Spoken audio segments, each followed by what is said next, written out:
Oh gosh, thank you guys so much for coming back, even though it's me. I really appreciate that. I should clarify, first of all, I adore Sam as a person no matter what, but I particularly like the posters. I have to tell you, I like the last poster and I like this poster. I like them both. I almost came in a dress. And from costumes and Orcas. We were doing the Sound of Music. But there you go. So I've had 4 or 5 people in the market today ask me, so is Orcas Choral doing Sound of Music? And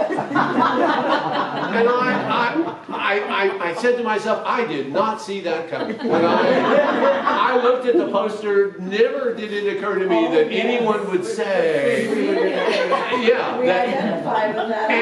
Yes, and you were starring as Marie. Well, and worse, are you going to do a sing-along? At that point, I said, oh God, no. But anyway, love the poster, and if you came to hear Sound of Music, I promise you this will be infinitely more entertaining. That is a high bar. All right. We're going to start talking about the classical period tonight and everything that involved and the big 3 composers, speaking of Beethoven, in the classical period. But I just wanted to quickly run over what we've done so far to put it in perspective, and I'll run as fast as possible. You remember once upon a time we talked about how to listen to music, and that was several hundred years ago that we talked about that and how music works and how it looks on the page and all of that sort of thing. And then I just sort of started running down what is essentially a music appreciation class. I wouldn't call it a history class, it's not that deal, but a music app class. And we started talking about antiquity, in other words, the Greeks, the Egyptians, the Greeks, and the Romans. And what we said about this period is the reason we don't talk about the music is we have no idea. We know they had music. We know, for example, that the Romans made up rules about how many musicians could be in one place at a time. I kid you not. We have that written down. So clearly the Romans knew musicians pretty well. The Greeks, we know, used music for healing. Depending upon what your problem was, they would put you in a room. I've been to the rooms in Athens, you probably do. But it's a rock room, and there's a window, and in the room next door, the instrumentalist would play a particular kind of music that healed your ailment, in whatever mode that was. So literally, they would write a prescription. This is the music you need to listen to cure whatever this is. So we know that happened. So we know that music was an issue with them. We know that it was in the society, but we don't have any idea how it sounded. If we look at it, we can just kind of make guesses, but we don't really know. And pictures of instruments don't tell us how they're tuned. So honestly, it's guesswork. The earliest thing we know really is the Middle Ages. And so that's why we start talking there. It's not because nothing happened before, it's just we don't know. So we started talking about the Middle Ages.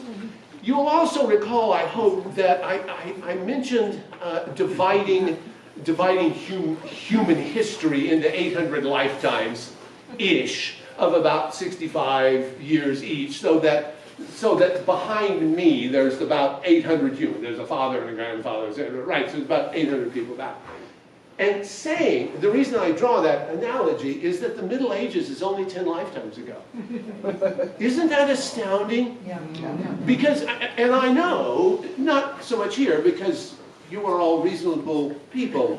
But I have to tell you, in the average college classroom, where, there's a lot of drooling, you talk about the Middle Ages, and it just, you glaze over because this was so far back it doesn't matter to me. I get it. 10 lifetimes. You think about it, that's nothing. That's really incredible.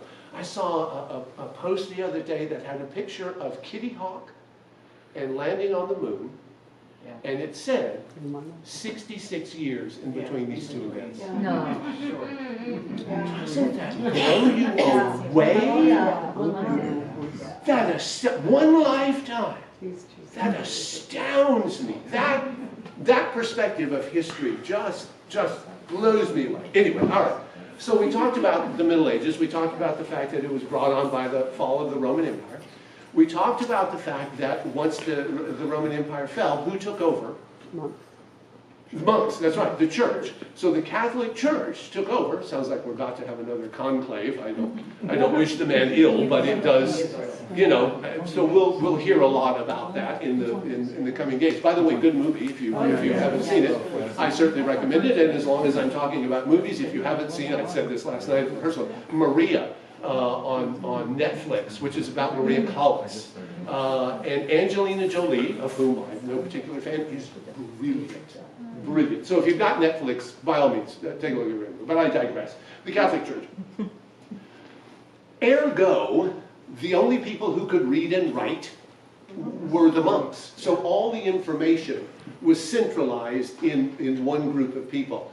Historians used to look back on the Middle Ages and go, wow, those people were so incredibly religious, because it's all religious music. Well, duh.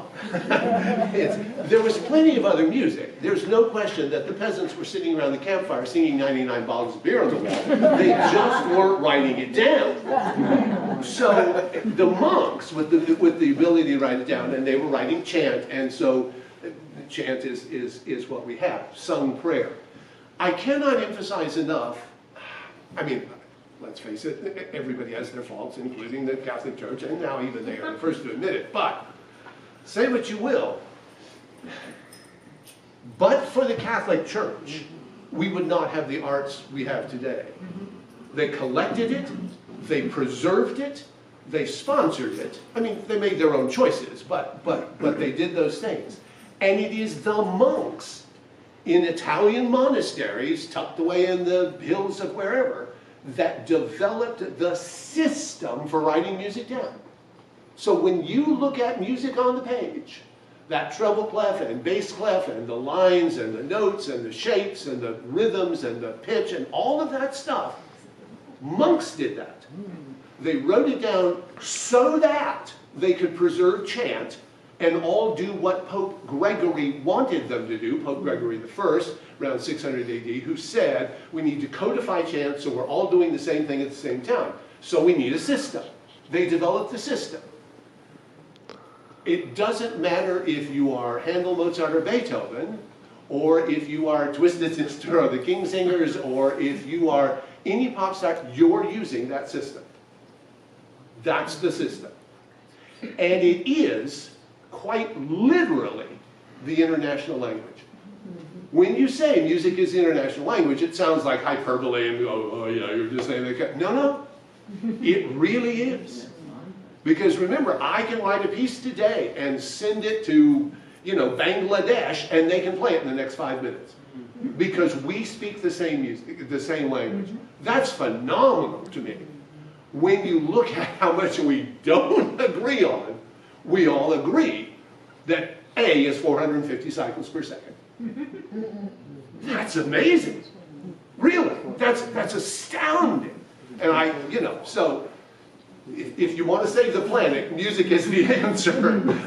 Quite frankly, at least we can all agree on it. All right. So the Middle Ages last a long time. We get to the Renaissance, which was a great time to be alive. The age of exploration. You have Da Vinci, you have Shakespeare, you have Michelangelo, you have Copernicus, you have Galileo.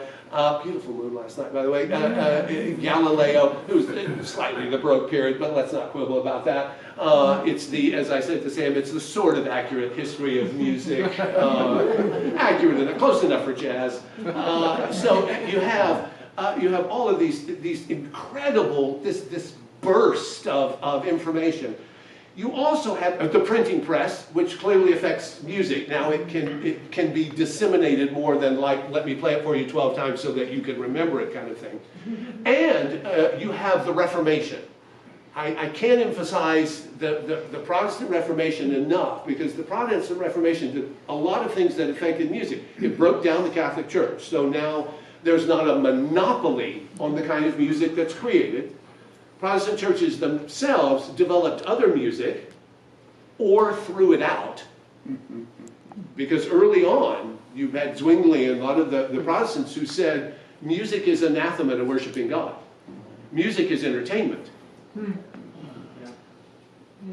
You can make a case, but they went into the churches and ripped out all of the pipe organs and the instruments, and in many instances put them in their homes. But let's let that go for the moment.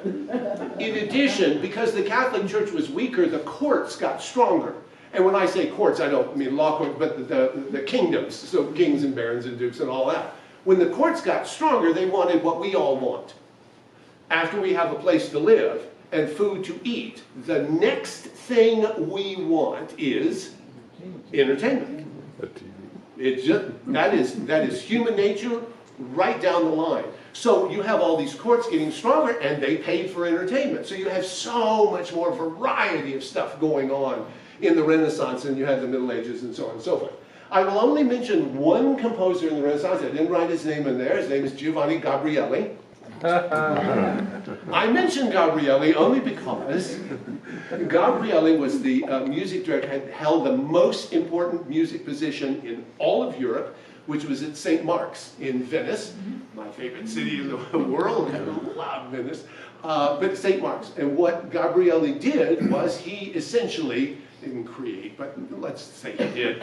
He created surround sound as you know, the cathedral's all in the shape of the cross, right? So he would put a choir up here, he would put a choir there, and he would put a choir in the arms of the cross, and he would stand, and he would, by the way, he would double them all with brass because he didn't trust the singers to stay on pitch. Oh. Imagine that. Imagine that. Imagine that. What little faith in humanity. And he would put the choirs out there. Can you imagine the sound? I mean, I'm sure if you go to St. Mark's today and you sit very quietly, it's still swinging around. I mean, there's a reverb of 600 years in there. The reason I mention Gabrieli is that come May 17th and 18th, for those of you that are already singing in the choir, come to Orcas Center. We're going to do 3 pieces by Gabrieli. We don't have the arms of the cross, but we have a balcony. And I keep saying to Jake and to Dimitri, we're going to put a choir up at the balcony. And they go, really? Yeah, we really are going to do that. Can't you just put them in the back of the theater? Yeah, I could, but we're going to go up in the balcony. People could get hurt. Yeah, but it's going to sound great. It's going to be incredible. So come, see if it works out. It could be a total crash and burn, but it's what we're going to do. That's May 17th, May 18th. Okay, then we get into the Baroque period. Busy, ornate, gaudy, elaborate. Remember that the word Baroque was not a compliment. It was an insult. It meant cheap costume jewelry. It is the people in the classical period that called the Baroque period Baroque because they thought it was trashy. They thought it was trailer park.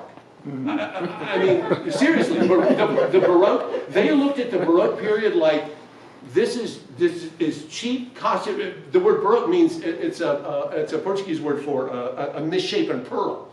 That's what the word means. So it meant cheap costume jewelry. It was not a compliment. That is not our meaning these days. Now it just, we know what it means, frilly and elaborate and all that sort of stuff. But that was it. Filling space with action and movement. Something going on all the time. And this was true in music. This was true in literature. This was true in art. They wanted sensory overload. The Baroque period was into sensory overload. So I want to contrast that with the other periods here, and particularly because going into the classical period, and you'll notice that almost inevitably the pendulum is doing this all the time. So over here, we're into filling space with action and movement. That puts the classical period in a different perspective when we get there in a moment. And it's one reason that Mozart didn't always get along with everybody, because he liked this style. He was an over-the-top guy. And so people listened to Mozart. And the quote from the emperor one of the things I really want to do, I'll set it up, I swear I will. I want to run the movie Amadeus somewhere. We'll get a screen in here, we'll do it at the center. I want to run the movie Amadeus and talk about what's true and not true. But what is true, there's a line in the movie where the emperor, Mozart does an opera, and the emperor says, too many notes. Exact quote, too many notes. You know, and you can imagine saying that to Mozart. And, you know, he said, well, which ones would you like me to take out? He was not the most polite boy, but there you go. Forms, operas, oratorios, cantatas, chorales, that sort of thing. The main composers of the Baroque period, Vivaldi, Bach, and Handel. Interestingly enough, for most of the population, this is the first period. Notice all we've been through. This is the first period where most people recognize the name of a composer. 95% of the population would not know any names associated here. It's all the way here. But most everybody has at least heard, they may not know the music, but you know, if you say Bach or Handel to them, they at least know it. That's interesting to me in that people don't really name a composer until this late in the history of things. So, there we go. That's what we've done so far. Now then, with the magic of the whiteboard. Ooh, ah. We're doing the classical period. So let's talk about what was going on in the classical period, and then we'll listen to some music about the classical period. The word classical actually refers to the Greeks and Romans. It refers to classical antiquity. So the reason it's called the classical period is that these people were obsessed with antiquity. What's the outside Naples, Vesuvius, the town? Pompeii, thank you. Too many drugs. Pompeii, caffeine. Pompeii was discovered during the classical period. This is when they started digging it up. They really wanted to know what was going on. So that's this obsession. Back in the old classroom days, I used to point out, and it's sort of a losing battle because we don't have another word. We call all music that isn't pop or rock classical. And I have a hard time with that. I was kind of wince. But what else do you call it? I mean, we've tried. Do you call it sophisticated music? Well, that's kind of insulting to, you know, it's not that this music isn't sophisticated. Art music. As opposed to this isn't art? No, that's not fair. That isn't fair. So we use the word classical, but we misuse it more than we use it correctly. But it is the word we use, and we've made peace with it. The age of reason and enlightenment. The age of reason and enlightenment was the goal. I remind you that the age of reason and enlightenment include the French and the American Revolution. Yeah. So what some people considered reasonable was not always generally, the peasants thought it was reasonable to storm the Bastille and set all the prisoners free and cut off the heads of Louis the 16th? Yeah. 15th, 16th, and Marie Antoinette in the parking lot. I'm sure that Louis and Marie did not think that was all of that reasonable, but that was the goal. Age of Reason and Enlightenment. Remember that when I play some music for you here in a second. Rationalism and science over mysticism and religion. It was a rational period. Prove it to me. Was the classical period. Interestingly enough, there is a huge shift in music power in the classical period. Who was the powerful musical country in the Middle Ages and the Renaissance? Italy. Italy was the powerful, that was it. And eventually it became pretty much Italy and France. When we get to the classical period, it's Germany and Austria. It's Germany and Austria are the powerhouses of music. I maintain that's because of the Protestant Reformation. Germany and Austria were reformed. Italy, France, not so much. England, yes, but they went Church of England, and Church of England is just, Catholic in sheep's clothing, in the big picture. Now, why does that matter? Here's why I think it matters. Because in Germany and Austria, particularly in Protestant churches, everybody sang. I remember distinctly, my first job in the Catholic Church, they brought me in after Vatican II. I don't know if some of you are old enough or Catholic enough. Remember in Vatican II, the big conclave said, from now on, up until that time, priests acted out everything. And Vatican II said, no, people need to sing. Nobody in the church knew how.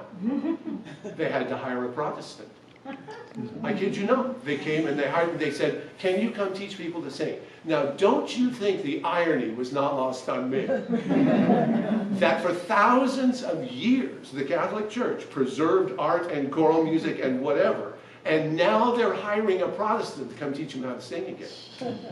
And we did A Mighty Fortress Is Our God one Sunday by Martin Luther. And I stood in front of the choir and I said, isn't this weird doing A Mighty Fortress Is Our God in the Catholic Church? And they went, why? So disappointed. But in Germany and Austria, everybody's singing. Now, here's the deal. You put 100 people in a room, and if they never encounter any music in their life, you might get one or two musicians, you know, a composer or a player out of that, just by fluke. You put 100 people in a room and you have them sing every week, you're going to get 25 or 30. Right? Because it's going to tap into that latency of it, which is why I'm all about have kids sing in school, not so they can go become professional musicians. There's not enough room for that, and I don't want the competition, but what you are doing is you are tapping into what's there that would never get tapped into otherwise. You're triggering something that already exists. So you get Germany and Austria, who are very powerful musical countries now. You look at Haydn, Mozart, and Beethoven. They're not Italian. They're German and they're Austrian. So we'll get to that. There was a goal to extend culture to the common, as I would say common man, but the common person. So people should be educated, people should be cultured. Great idea on paper. But the aristocracy learned what was for them the error of their ways. You educate people, you make them unhappy. Once you teach people what they don't have and what's possible, now you've got unhappy people. Which is not to say you shouldn't do it, don't get me wrong, but the goal of let's educate everybody and have peace, doesn't always work that way. So tumultuous times, which is ironic given that they were going for this. But very, very tumultuous times. All right. So, as a result of that, everything that you know about the classical period, how would you expect the music to sound? Here is how it sounded in the Baroque period.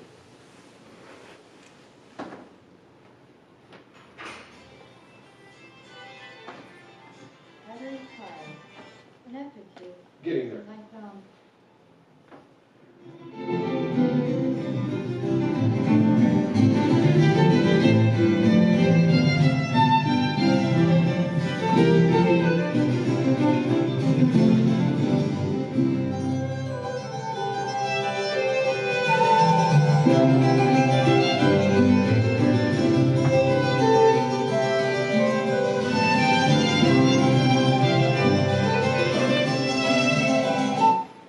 Sing along with that. I mean, don't get me wrong, it's too many notes. Too many notes. You can't sing along with that. And it's certainly not something that amateurs can do. If what you want to do is involve more people, that's not your music. That's not going to work. So, classical... Good dance music. What's that? Good for dancing. Good for dancing. Great for dancing. Not for singing along with, but great for dancing. Listen to this music, then, from the classical period.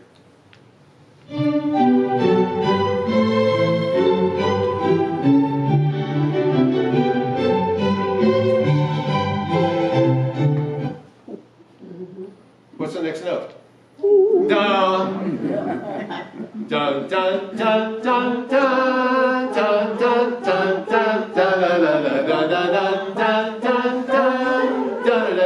dun, dun. Where else is it going to go? Even if you've never, and you have, but even if you've never heard it, you know where it's going. And even though it's an instrumental piece, it's vocal. It's vocal in nature. You can sing along with that. You can whistle that. You can remember that. Baroque music is and it's like, didn't you love that piece tonight that went yeah, that was a great piece. No, I like the piece that went dun, dun, dun, dun, dun, dun, dun, right?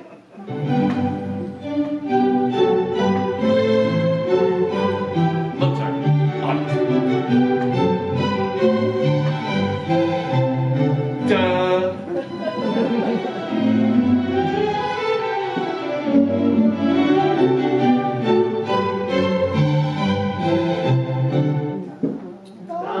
It's good for you, see?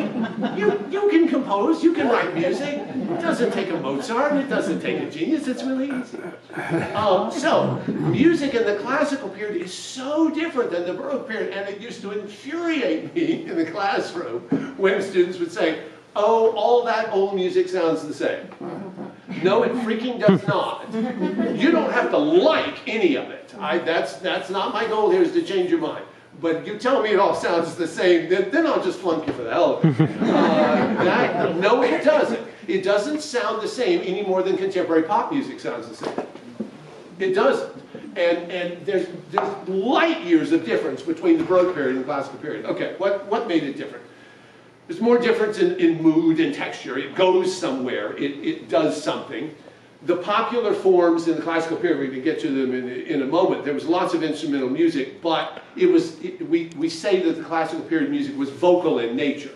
In that you could sing along if you want. You could put words to that if you want to make a tune out of it. So, the other thing, a couple of other things in the classical period that don't usually occur to us. First time that there was scoring for particular instruments. The composers actually wrote on the page what instruments they wanted to play. And you think, well, yeah, well, no. Bach never did. Handel rarely did. It's because they didn't know who was going to show up. It's why when you say, let's do a historically accurate performance of Messiah, which one? Handel never even did it the same way twice. It was whoever showed up. If he didn't have a good violinist, he'd get somebody else. If he didn't have a good soprano, he'd rewrite it for an alto or rewrite it for tenor. I mean, there are a million different versions that Handel wrote himself. So he didn't put the music on the page. Bach just wrote lines and then let's see who shows up. Let's see where the good instruments. So scoring for specific instruments, that's new in the classical period, which is quite remarkable. There's also no more figured bass. Do you remember what figured bass was? Figured bass, and this is how, one way, that the people like Bach and Handel, not to detract from Bach and Handel, could crank out the music that they did, but they would shorthand it. They would simply write a note and then write a Roman numeral under it. I don't want to write it on the bass, but 1, 4, 5, 1 chords or whatever. And you, the instrumentalist, were expected to be good enough to fill it in. Isn't that fascinating? So it was so much of it was, within the rules, ad-libbed. I mean, it was very much jazz in that sense, that like, here's the diagram. You have to be good enough to fill it in. That went away in the classical period. The classical period was not about, let's see what happens. The classical period was not, oh, let's show up and see. No. Write it on the page and do exactly what's here. That's quite a turnaround. That's a big change in music. In the classical period, lots more amateurs making music. There are books. How-to books start to appear in the classical period. How to play the violin, how to sing, how to play the piano. How-to books. For the first time, virtually every musician, but let's talk about composers, virtually every composer up to this time came from a musical family. Bach, for example, was one of 80, we know of 80 musicians named Bach. 80, and that's just the ones we know about. It was a musical dynasty. If you were born into the Bach family, if you were a male born into the Bach family, there was a tacit assumption that music is what you did. And the only way you could become a musician was really to be born into a musical family because your father needed to teach you how to do music. That ends in the classical period. In the classical period, if you're not born into a musical family, but that's what you want to do, now you can.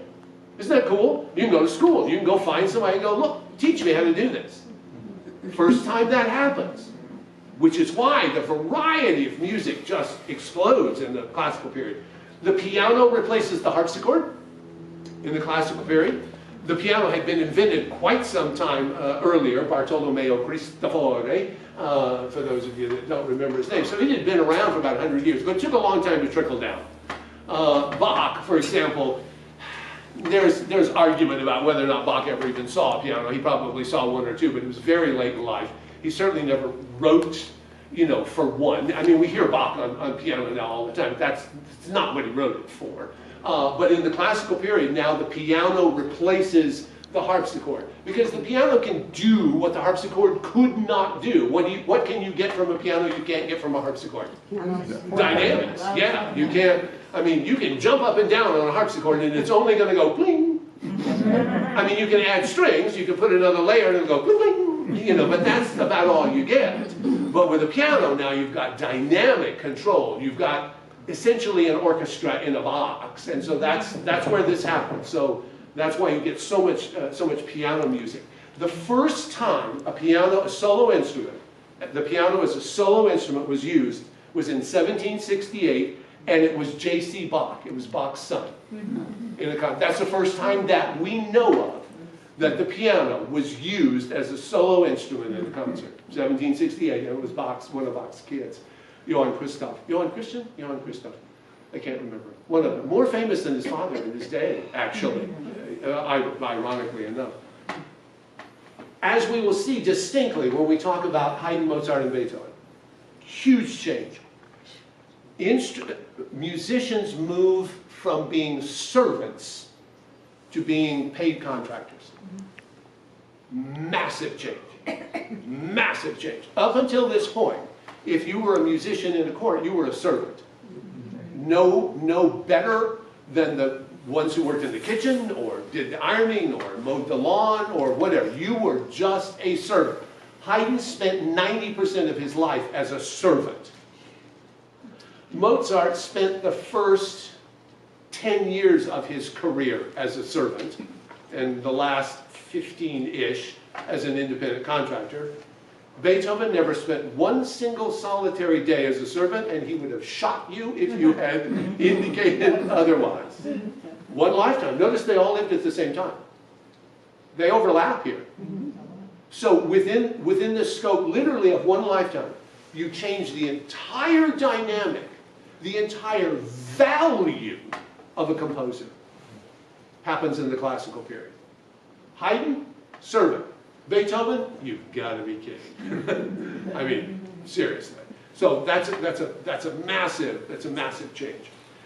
There's quite the obsession in the classical period, as you can imagine, and I'm not going to go into a great detail about this, but with structure and form. So, for example, in a piece of music, if I say the music is AABA,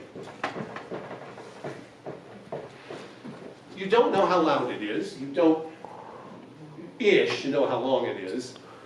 You don't know if you're going to enjoy the melody, but you know what it's going to do. You know what it's going to do. This is just a minor version of exposition, development, and recapitulation. Listen to the Fifth Symphony. It does something. He exposes the music. He develops it, and then he recaps it. AABA, the single most popular form of pop music today. And it's popular because it works. So what's it going to do? Well, whatever it's going to do, it does it here. And then it repeats it. And then what happens? Something brand new. And then it comes back. How much more practical is this than that? Nobody in their right mind would write that.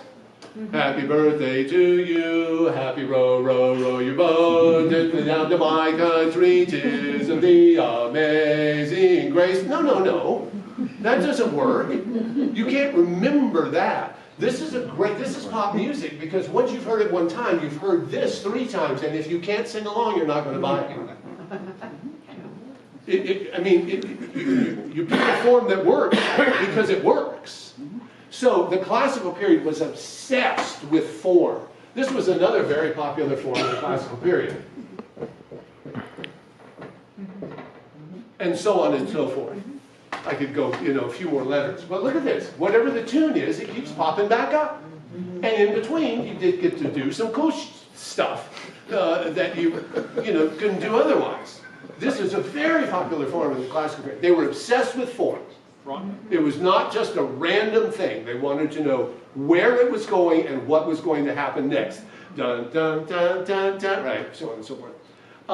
One of the periods I just want to allude to very quickly, Sturm und Drang. Does anybody know what Sturm und Drang is? Storm and stress, yeah. It's a really cool aspect of the classical period. Mozart was a lot of that. So when you see all those creepy Gothic paintings of ships being tossed at sea in the classical period, as opposed to the flowers and the sunset and all that, that's Sturm und Drang. So there was this little subculture of radicals who wrote that. Don Giovanni, Sturm und Drang. I mean, here's imagine.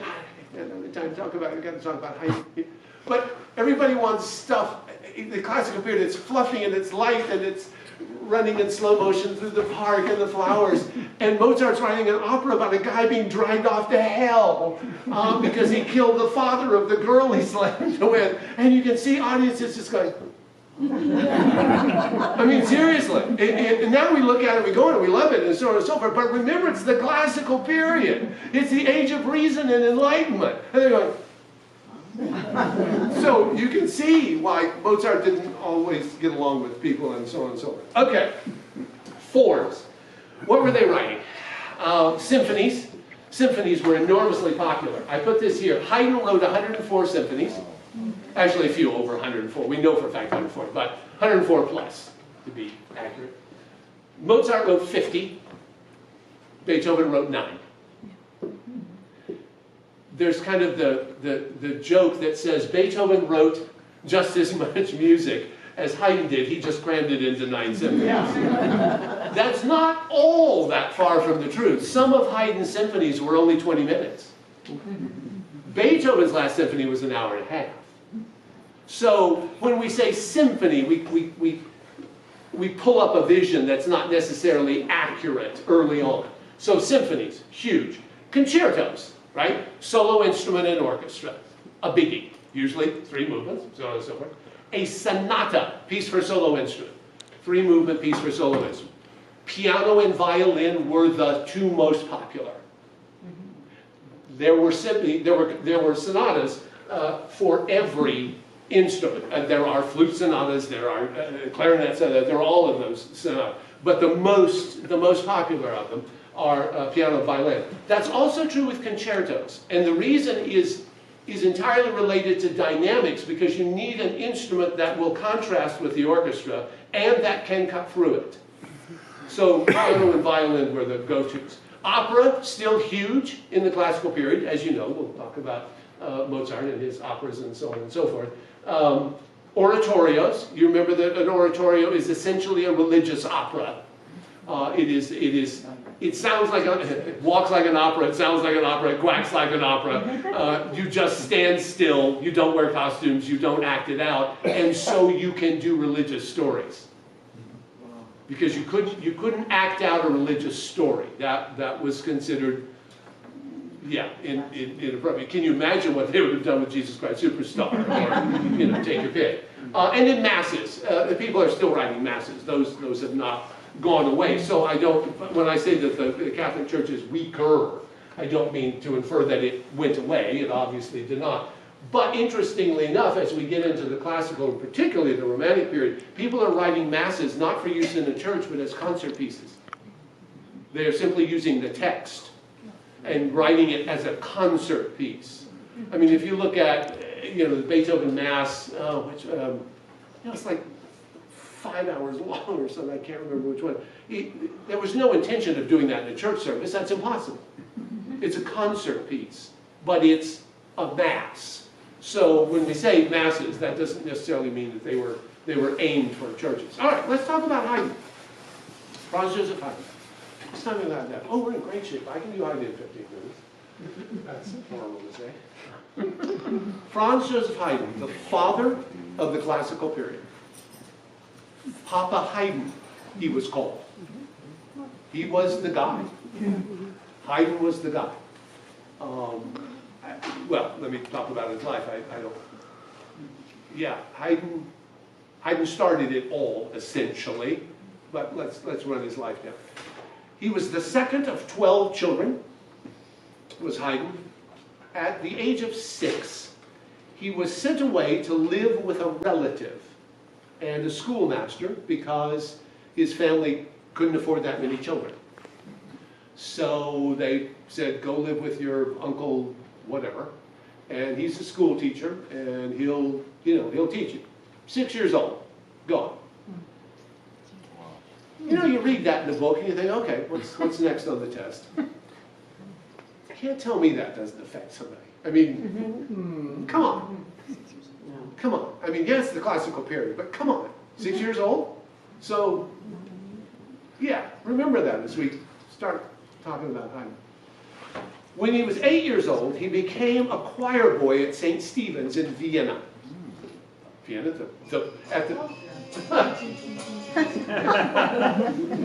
yes, it's the James Bond. I love James Bond. I digress. That's where I learned to enjoy reading. I mean, my father was an academic and had his PhD, so I mean, I grew up in a household of books. I mean, I read as a child, and or I was beaten. But I remember it was in junior high. Somebody handed me a copy of Goldfinger and said, "Here, you might enjoy this." And I read it, and it was when I consciously realized that with a book, you can go anywhere you want and do anything you want and be anybody you want to be. And the reason I have James Bond on there is to remind me that's where I fell in love with reading.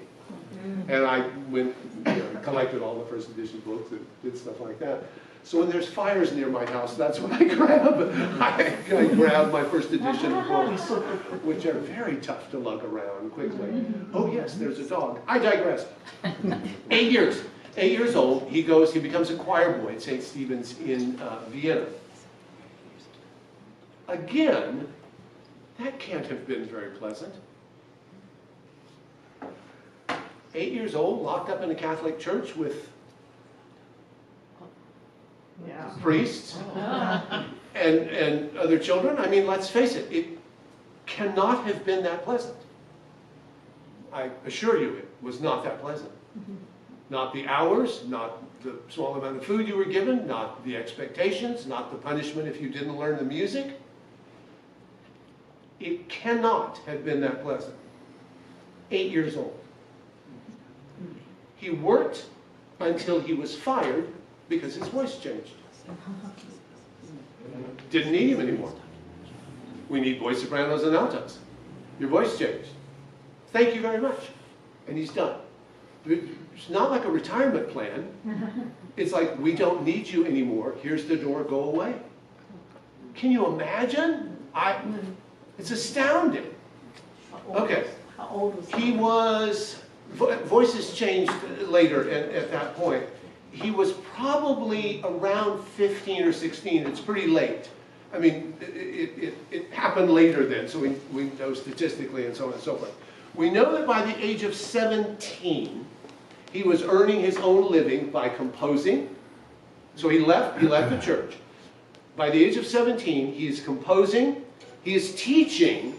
He's teaching part-time to children of aristocracy and so forth that wanted to hire a teacher to come in. And he played in church orchestras. So 17, he's on his own, earning his own living in Vienna. He does this for about 10 years. 10 years he literally lives on the street and kind of ekes out a living any way he can. When he's 26 years old, he gets a job in a very small court, some barony somewhere, very small court. And at the age of 28, so now he's earning a living, he's 26, he's earning a living, he wanted to marry his girlfriend Josepha, was her name. He wanted to marry Josepha. But when he asked her, she said, no, I'd rather join a convent. That's harsh, isn't it? I mean, that's harsh. Marriage with you or a convent, I just can't decide. No, so she went into the convent, and as a result, Haydn married her older sister. It did not go well, but we'll get into that. So, note to self, if you can't get the girl you want, don't worry about the older sister. It's not the direction to go. So, he marries. When he's 29, he goes to work for a family, the richest of the Hungarian noble families. Got to get to play some music for you. Esterházys.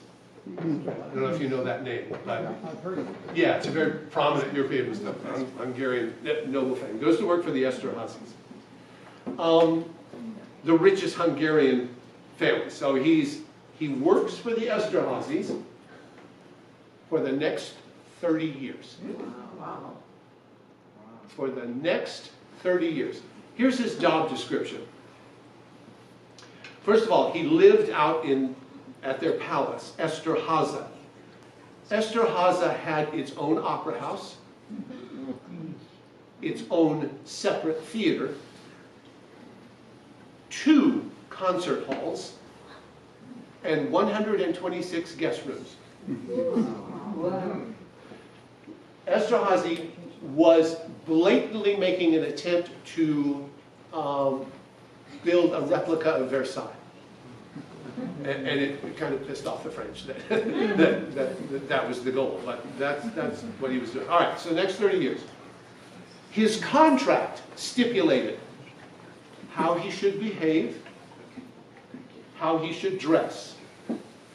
He was in charge of hiring and training all of the players in the orchestra, managed the instruments. He was responsible for 2 operas and 2 concerts a week. Wow. 2 operas and 2 concerts a week, in addition to all the instrumental music. Casually, we're having people over tonight for a barbecue. We need something. I kid you not. Isn't that astounding? That's astounding. And you would say to yourself, why would anybody take a job like that? It's a great gig, are you kidding? He was a paid musician. He was doing, 30 years. Interestingly enough, his contract also stipulated the music did not belong to him. It belonged to the family. It's like working for Disney. You write a piece, it doesn't belong to you. It belongs to Disney. Or the guy that invented the mouse for Apple or whatever it was. That invention, it doesn't belong to you. It belongs to Apple or whoever he was working for at the time. Yeah, it's amazing. Haydn said, 30 years, he's living out in Esterházy. I was, and this is a quote, I was cut off from the rest of the world and forced to become original. So Haydn is out here living in the forest, having to make it up as he goes along. That's why we say he's the father of the classical period. There wasn't anybody else that he could rely on and go, well, this works so good, For 30 years, Haydn would write a symphony. I'm going to play one for you in a minute. I can get into this. Not the whole symphony. Haydn would write a symphony. He would take it downstairs. He would teach it to the band. They would go play it, and he would see if it worked or if it didn't. People fell asleep, or they didn't enjoy it, or they really liked it, or they came up. It was the perfect hothouse sort of availability. See what works? 30 years. 2 operas and 2 concerts every single week. What plays and what doesn't. Right? At the age of 60, right? So now he's 30 years further on. He moves to Vienna, and he is hugely famous by now. And you would say, well, how is that possible? The 126 guest rooms. Because the Esterházys, obviously, the guests are not peasants. They're the other royalty. I mean, they're all interrelated. I mean, they're all lots of, cousins are married. So they would come, they would hear Haydn's music. They would go back to their own court and go, how come this sounds like crap? Why can't we have what the Esterházys, like, why can't we have Haydn? I mean, why can't we have something that good? Because they heard something that good. So he moves to Vienna, he's rich and famous. He gets invited to London. Haydn gets invited to London to perform his music. Please come over here and write music for us. We love your stuff.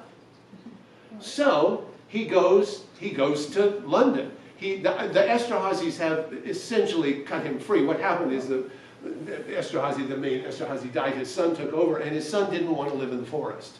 So he moved the house back to Vienna and goes, let's live in town. This is crazy to live out here. So that's how Haydn wound up back there. It's more or less irrelevant. So he goes to London. He does not take his wife. He takes a soprano.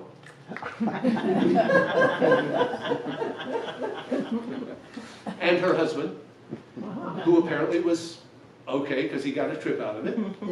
I kid you not. So he does that. And when he's in the age of 65, he's writing now oratorios. He's writing the Creation. This is where he writes the Creation. And this is where he writes the Seasons and all of that. He was so popular in London that orchestras and choral societies were formed for the purpose of performing his music. That's how mega hit he was by this time when he comes to England. So Creation, so and so. He spent his last years in Vienna. The last performance of the Creation that he attended was conducted by Salieri, who we will get to. I'll talk a lot about Salieri. Salieri was a very successful composer, and not anywhere near the demon he is portrayed to be. Listen to Saint, but that's neither here nor there. But and this is how, and I'll get to, I'm going to play just one piece of Haydn for you. When Napoleon, I love this story. When Napoleon attacked Vienna, he sent guards into the city ahead of bombarding it with artillery to protect Haydn. Go in there, stand around Haydn's house, and make sure nothing happens to him. Now, I don't know what you're supposed to do if there's a shell coming. Because obviously you can't go a little to the left. But that's how important Haydn was. Napoleon said, don't let anything happen to him. Isn't that amazing? That's astounding. When he's 77, he dies at home. He burned his house down. He was smoking in bed, actually. And he burned his house down, grabbed naturally he grabbed music and ran outside, rebuilt his house, and came back in. And it was interesting when he moved back to Vienna, the Esterházys said, we want Haydn back again. The music was better when we had him. Because the Esterházy boy said, we don't need you anymore because we're moving to Vienna. And so he goes to England. That's how he had permission to go to England. So he comes back, and the Esterházy kid says, it was better here before. And Haydn goes, yeah, it was, but I'm not living in the castle, build me a house. They built him a house. So that's Haydn. I want to play just the one movement of his Symphony number 94 in G, and you'll see why I want to play it for you.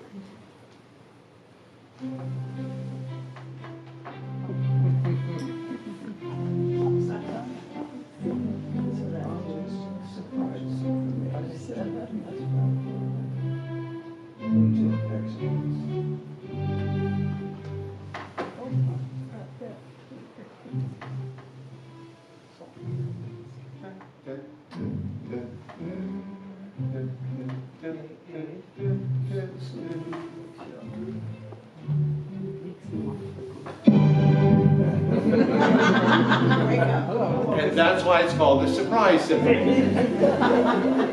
It's called the Surprise Symphony because Fred Esterhazy used to fall asleep in the second movement of the symphony. By the time we got to the second movement, Fred was falling asleep. So Haydn wrote the Surprise Symphony to wake him up. And that's why it's called that. Notice how predictable it is. It's charming. It's civilized. There's no surprise. But listen, that is so not Baroque. And Haydn is just out in the forest making it up, going, will this sell? Yeah, it did. As long as you wake him up.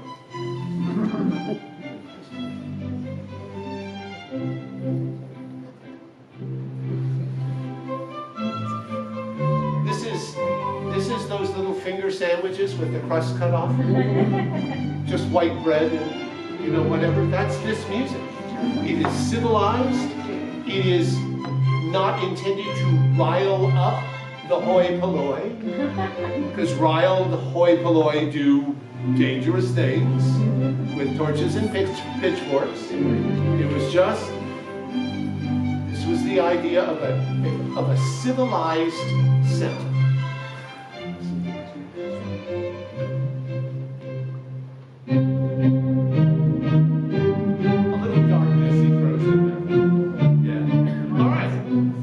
We'll come back. We'll talk about Mozart and Beethoven. Thank you guys for